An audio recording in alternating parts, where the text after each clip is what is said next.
Muy bienvenidos a Capilla de Fe. Vamos a comenzar una serie de temas relacionados con la familia, lo más importante que tenemos en este mundo. Mi nombre es Víctor Collins y nos veremos regularmente por aquí para hablar acerca de estos temas tan importantes que tienen que ver con el bienestar de la familia, lo más importante que tenemos realmente en este mundo. El hombre fue criado con el deseo de amar y de ser amado. Y por eso Dios estableció el hogar para satisfacer esa necesidad del corazón humano, el deseo de amar y de ser amado. Por eso todo hogar bien establecido debe brindar tres seguridades. Una seguridad social, que sea un refugio dentro de la sociedad que se ha vuelto agresiva y peligrosa. Una seguridad económica, saber de qué vamos a vivir antes de casarnos y no preguntarnos después. Y una seguridad afectiva, la seguridad de que amamos y de que somos amados. ¿Quién quiere irse de un lugar donde sabe que es amado? 1,5 millones de niños abandonan los hogares en este país cada año. Yo no creo que haya padres que no quieran a sus hijos, pero si no tenemos tiempo para demostrar el amor a nuestros hijos, no valdrá mucho el amor que ocultamente le tenemos en nuestro corazón. Tenemos que alimentar dos cosas en un hogar bien establecido: el estómago y el corazón. Del estómago no nos olvidamos, y algunos lo hacemos bastante bien, pero nos olvidamos de alimentar el corazón. La importancia del hogar no tiene límites. Nosotros somos el resultado del ambiente del hogar donde nos hemos creado. Por eso Dios estableció el hogar para la felicidad de la familia. Como había sido criado con el deseo de amar y de ser amado, fue el propósito divino establecer el hogar justamente para satisfacer esa necesidad del corazón humano. La importancia del hogar, como dije, no tiene límite. Nosotros somos el resultado de lo que pensamos. Y el fracaso de la familia en nuestros días, como dijo el doctor Alexis Carrel, es el semillero de la delincuencia. Tenemos que cuidar nuestro hogar. Somos responsables de la felicidad nuestra y de nuestra familia en el hogar. El propósito fue justamente eso. Aprender a relacionarnos con nuestros semejantes, aprender a ganar la victoria sobre el egoísmo, porque cuando tenemos una familia, el yo debe pasar a un término segundo o tercero, la familia debe estar primero, porque quien quiera ser feliz debe hacer felices a otros primero. Y nuestra responsabilidad como padres y como madres es hacer felices a nuestros hijos. Igualmente que el esposo que quiera ser feliz, su primera prioridad es hacer feliz a la esposa. Tenemos nosotros, y el segundo propósito es la procreación. Al darnos Dios la facultad de poder procrear hijos, entendemos un poco más el amor que Dios tiene para con nosotros, que es inmensamente mayor al amor que nosotros tenemos a nuestros hijos. Por eso el diablo sabe que el hogar es la célula de la sociedad, y por eso su especialidad es atacar y destruir los hogares, porque sabe que arruinando el hogar arruina la sociedad. El fracaso del hogar, dije, es el semillero de la delincuencia. ¿Por qué? Porque no hemos cumplido nuestra función como padre. No hemos hecho de nuestros hijos el objetivo principal de nuestra preocupación. Preocuparse por la felicidad y el bienestar de nuestros hijos es asegurar nuestra propia felicidad. Hay dos razones por las cuales como padres debemos preocuparnos de nuestros hijos. La primera razón es que ver a nuestros hijos felices será nuestra felicidad. Verlos con problemas será nuestros problemas, no importa la edad de los hijos. Pero aún hay una razón más seria. Dice Dios en su palabra que en el día del juicio va a preguntar a cada padre y a cada madre: ¿dónde están los hijos que te di? Porque la Biblia dice que son herencias de Jehová y Él va a reclamar su herencia. Ahora, la palabra hogar está llena de recuerdos, algunos gratos, otros ingratos. Debemos tratar de olvidar los ingratos y recordar los gratos. En todo hogar hay problemas y dificultades, y la felicidad no depende de no tener problemas, sino cómo se enfrentan los problemas. Y vamos aquí, tenemos la palabra hogar, y vamos a tratar de ponerle columnas, las bases de un hogar feliz, como hemos titulado este tema. Cuando viví en Guatemala, llegué como misionero a esa ciudad un mes antes del famoso terremoto del 4 de febrero, a las 3:04 de la mañana de 1976, donde 30,000 personas murieron en 39 segundos y 1 millón quedaron sin hogar. Después, en el año 85, al final fui a la Ciudad de México, invitado después de aquel famoso terremoto que arruinó tanto la capital, donde murieron tanta gente. Y hablando con arquitectos de ambos países, coincidieron en una cosa, que un edificio soporta la sacudida depende de sus columnas. Si sus columnas tienen buena base y están bien hechas, aguanta la sacudida del edificio, pero en el momento en que una columna cede, el edificio se viene abajo. Y yo pensé, ¿no será que después de la tragedia del pecado y los problemas que hemos tenido, Dios no será que le puso columnas al hogar sabiendo que vendrían tormentas, dificultades en todos los hogares? Porque si usted se casa con la idea de que no va a tener problemas, se casa equivocado. En todos los hogares hay problemas, pero cuando hay amor, los problemas unen en lugar de desunir. Ahí tenemos la palabra hogar. Y yo pensé, ¿no será que Dios puso columnas? Claro que sí que las puso. Vamos a leer allí con la palabra H, en el libro de Hebreos, el capítulo 13 y el versículo 4, encontramos la primera columna. Dice, honroso es en todos el matrimonio y el lecho sin mancilla, mas a los fornicarios y a los adúlteros los juzgará Dios. Honroso. ¿De quién depende la honra de la familia? Debemos tener en cuenta que la conducta del padre, la madre y de los hijos, dentro y fuera del hogar, va a traer honra o deshonra a la familia a la cual pertenece. Por eso dice Dios, honroso el matrimonio y el lecho sin mancilla, sin engaño. Se ha hecho tan popular la infidelidad hoy en día que ya no se cree que es algo malo. Se cree que es algo natural y normal en la conducta humana. Pero Dios dice, y hemos dicho más de una vez, que el hogar tenemos que ser felices uno a otro. Con el día que hicimos la boda, declaramos frente a Dios y frente a los testigos presentes que nos guardaríamos solamente para esa mujer que hemos elegido, renunciando a todas las demás. ¿Qué ha pasado con eso? ¿Nos hemos olvidado? Honroso es el matrimonio y el lecho sin mancilla. ¿No ha visto usted a veces esos carros que van con el bumper sticker en el trunk, en el parachoques atrás, donde dice, mi hijo está en el cuadro de honor en tal y tal escuela? ¿Cómo se siente ese padre? Se siente honrado con la conducta del hijo. ¿Cómo se siente un padre que recibe todos los días notas del maestro diciendo su hijo no vino a la escuela, su hijo no cumple con las tareas? ¿Trae ese hijo honra a la familia a la cual pertenece? Indudablemente que no. ¿Trae un drogadicto honra a la familia a la cual pertenece? Claro que no. ¿Trae un papá alcohólico honra a la familia a la cual pertenece? No. Por eso debemos ser conscientes desde que formamos un hogar e inculcar a nuestros hijos la responsabilidad y el conocimiento que su conducta dentro y fuera del hogar va a traer honra o deshonra a la familia a la cual pertenecemos. La siguiente letra, O, orden. Alguien dijo que el orden es la primera ley del cielo y nosotros tenemos que aprender a ser ordenados en la tierra si queremos estar allí. El orden. El apóstol San Pablo dice en Primera de Corintios, el capítulo 14 y el versículo 40, dice así, empero hágase todo decentemente y con orden. En nuestra cultura hispana, a veces creemos que el orden en la casa, el orden físico de cada cosa en su lugar, depende de la esposa.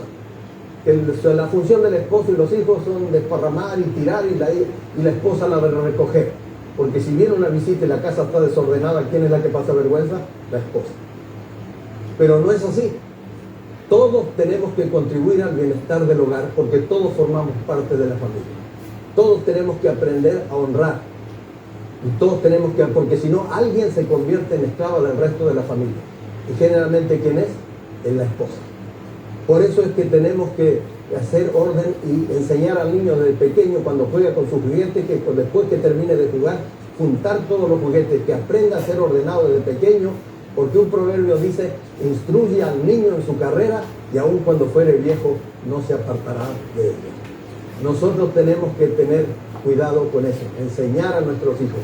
Y el hombre también tiene que contribuir al orden, no solamente al orden, sino contribuir a todo el bienestar de la casa, no importa cómo lo llamen. Porque si la esposa en este país se faja a la altura del hombre para trabajar afuera, ¿cuál es la razón que cuando llegamos al hogar ella tiene que seguir trabajando en el hogar y el hombre se va a sentar a mirar televisión? ¿Por qué no contribuimos también y enseñamos a nuestros hijos que en un hogar todos somos responsables del bienestar del hogar y todos tenemos que contribuir al orden del hogar? la cultura hispana, en la cultura hispana hemos sacudido los hombres un poco esa responsabilidad y se lo hemos dado a la mujer. En el taller donde de vez en cuando voy a arreglar mi carro, tenían un letrerito y no son hispanos, trabaja allí un hispano. Y el letrerito dice así, o decía así porque el otro día pregunté por él y alguien se lo había llevado. Señor mecánico, después de trabajar, junte sus herramientas porque su mamá no trabaja aquí. Como que había un mensaje claro. En la casa estamos acostumbrados a que la esposa sea la encargada del orden, pero todos tenemos que contribuir al orden. Te voy a compartir con usted una experiencia que tuve cuando recién fui padre de nuestra primera hija. Mi esposa había quedado completamente agotada y enferma. Tuvo que quedar en la cama mucho tiempo. Y a mí me tocó cambiar a esa niña de 4 días, que nunca en mi vida había cambiado un niño ni una niña, nunca en mi vida había lavado pañales, y en ese tiempo no había los desechables, o por lo menos no estaban a mi alcance, ni siquiera lavadora teníamos de ropa. Así que yo estaba usando con la esperanza que mi señora se repusiera, cuando de repente mi señora me dijo, cuenta los pañales, ¿cuántos quedan? Me dijo, vas a tener que lavar pañales. A mí me cayó eso, imagínense, lavar pañales, ¿cómo se lavan los pañales? Yo los estaba amontonando en un patiecito que teníamos con una pileta donde se lavaba la ropa, con la esperanza que ella se recuperara y se hiciera cargo del lavado de los pañales. Pero ella seguía enferma. Así que un día me dijo, y salí. Y cuando usted tiene que hacer algo desagradable, en lugar de hacerla renegando y refunfuñando y protestando, hágalo cantando, silbando, que siempre se hace más liviana la tarea. Salí al patio, respiré hondo, profundo y empecé a lavar los pañales. Los tendí allí en el tendedero. Pero cuando entro adentro a decirle a mi señora que ya había hecho la tarea, me miró y se empezó a reír. Y eso me cayó malísimo. Tras que había lavado los pañales, que se le rían a uno en la cara, es el colmo. Le dije, ¿cuál es la razón de tu risa? Me dijo, sal afuera, porque no me puedo reír, porque me duele la herida. No me puedo reír todavía. Bueno, y yo que salí afuera con la incógnita, ¿cuál será el problema? ¿Cuál será el motivo de la risa de mi señora? Y cuando entré ya estaba calmada y me dijo, fíjate cómo tienes la ropa. Es que yo no sabía lavar pañales. Y gran parte de lo que yo había sacudido de los pañales lo tenía encima de mi ropa. Y entonces me di cuenta que tenía que aprender también a sacudir. Y en el hogar, vamos sin experiencia, tenemos que aprender a hacer muchas cosas, las agradables y las desagradables, porque en un hogar o somos felices todos o no lo es nadie. La otra letra, la G, de gratitud. ¿Se da cuenta usted mismo y yo cuán amables y corteses somos con las personas desconocidas? Jamás le decimos algo sin decirle por favor, y si nos concede el favor le decimos muchas gracias. Es usted muy amable, muy gentil, muy cortés. Pero ¿por qué será que esas palabras las usamos muy poco en la casa? ¿Por qué será? Sin embargo, en las Sagradas Escrituras Dios puso una columna. Allí en Colosenses capítulo 3, versículo 15, la última parte dice, sed agradecidos, sed agradecidos. Porque si yo soy agradecido con Dios como hijo de Dios, y al comer y al hacer cualquier cosa, mis hijos me oyen que yo estoy agradeciéndole a mi Padre por la bendición que me ha dado, ellos van a terminar agradeciéndome a mí también. Porque cuando nosotros enseñamos a nuestros hijos a honrar a Dios, Dios le enseña a nuestros hijos que nos honren a nosotros con nuestra comunidad. ¿Y cómo se porta usted? ¿Cómo me porto yo como hijo de Dios? Así se van a portar los hijos como hijos míos. Por eso tenemos que ser agradecidos. Tenemos que usar las palabras, 2 palabras que se usan muy poco, 3 en el hogar. Muchas gracias, por favor. Tenemos que tener mucho cuidado también con las palabras siempre y nunca, porque casi siempre la usamos mal. Cuando por casualidad le faltó sal a la comida, tú siempre haces la comida sin sal. No es cierto, por casualidad le salió ahora. O tú nunca vas a aprender a salar la comida. Tampoco es cierto, porque ha aprendido. Así que tenemos que saber cómo usar las palabras, porque la comunicación es la base del bienestar y de la comprensión en el hogar. Y tenemos que aprender a ser agradecidos. Ahora hablaremos de la 4ª columna, que comienza con la A de la palabra amor. Y el apóstol San Pablo nos habla de esa 4ª columna en primera de Juan, el capítulo 4 y el versículo 7, y dice así, primera de Juan, el capítulo 4 y el versículo 7. Carísimos, amémonos unos a otros, porque el amor es de Dios. Cualquiera que ama es nacido de Dios y conoce a Dios.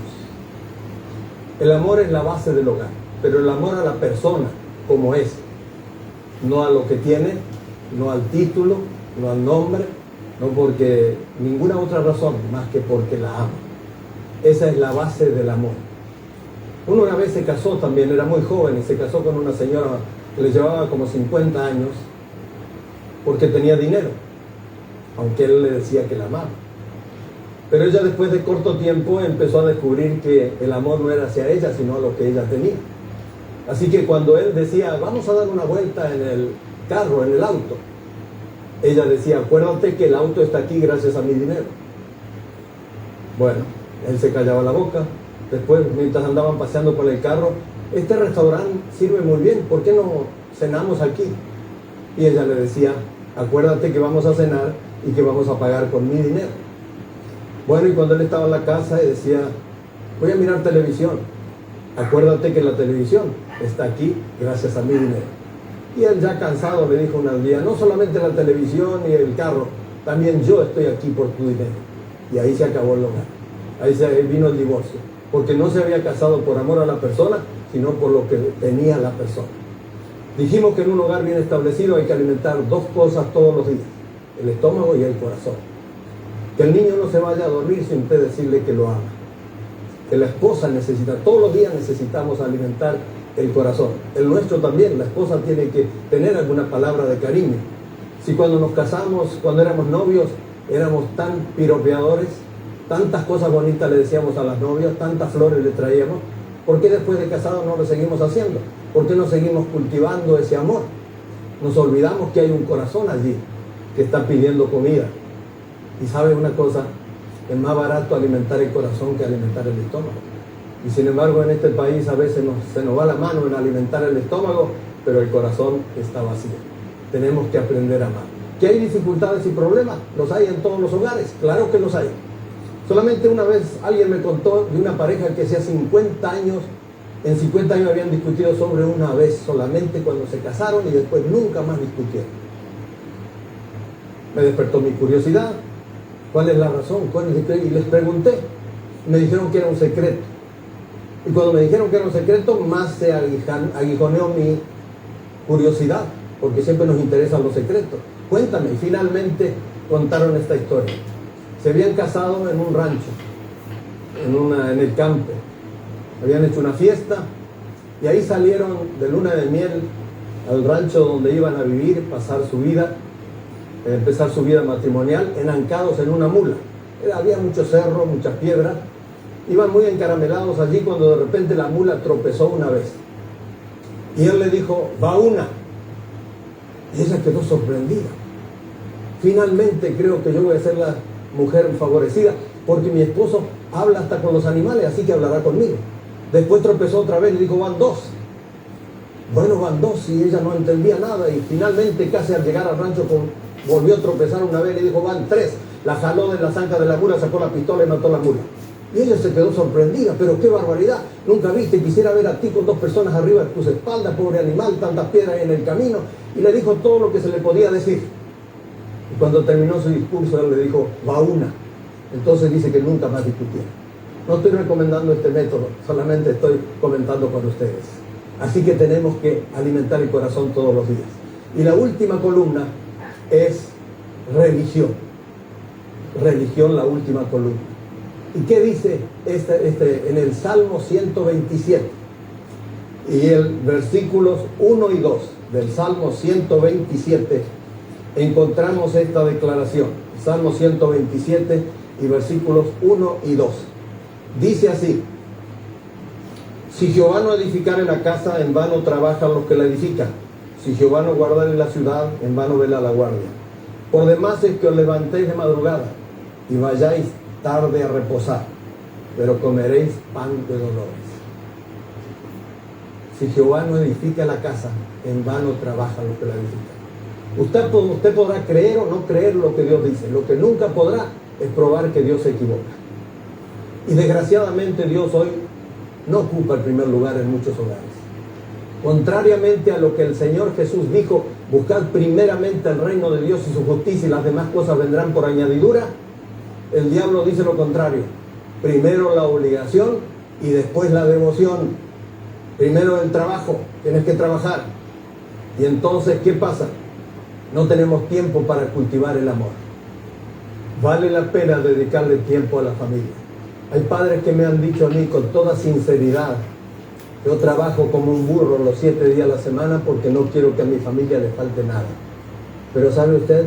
Le falta lo más importante, le falta el amor, le falta el compañerismo del padre, le falta cultivar la amistad con el padre, porque cuando los niños son chiquitos, pequeños, acuérdese que el padre es el ídolo, la mamá es lo más grande que hay en este mundo. Y ellos desean relacionarse con nosotros, pero si nosotros no le damos atención y no le damos el tiempo que ellos reclaman cuando son pequeños, y nos interesamos en ellos solamente cuando llegan a la edad de la adolescencia, donde empiezan con problemas, cuando usted quiera que ellos lo escuchen, ellos no van a tener tiempo para escucharlo a usted ni tampoco a mí, porque lo que se siembra, se cosecha. Me decía un padre una vez, leí una historia que me conmovió, de esos padres sinceros, pero equivocados. Trabajaba como burro los 7 días a la semana. Un niño decía: nunca vemos a mi papá. Sabemos que alguien viene por ahí de noche, tarde y se acuesta con mamá, suponemos que es papá, pero no lo vemos, porque cuando nos levantamos ya se ha ido y cuando nos vamos a acostar ya no está. Pero uno de ellos quería encontrarse con su papá y lo esperó una noche hasta las 10:30 que vino del trabajo. Era un hombre sincero que trabajaba realmente, no andaba vagando, trabajaba. Y entonces le dijo el padre cuando lo vio: no te he dicho que tienes que acostarte temprano. ¿Por qué está haciendo? Es que papá, yo quiero saber cuánto ganas tú. Ah, me estás queriendo pedir dinero, ¿eh? No, solamente una curiosidad, ¿cuánto ganas? Bueno, le dijo él: gano, digamos, $10 la hora. ¿Por qué quieres saber? Solamente quería saber, papá. Ahora sí me voy a acostar. Le dio un beso al papá y se fue a acostar. Y el niño trabajaba, cortaba yardas, ayudaba a los vecinos y le daban propinas y él la iba guardando. Y pasaron como un mes, el padre se olvidó de aquella noche y otra noche el niño lo espera otra vez. Llegó otra vez como a las 10:30 de la noche.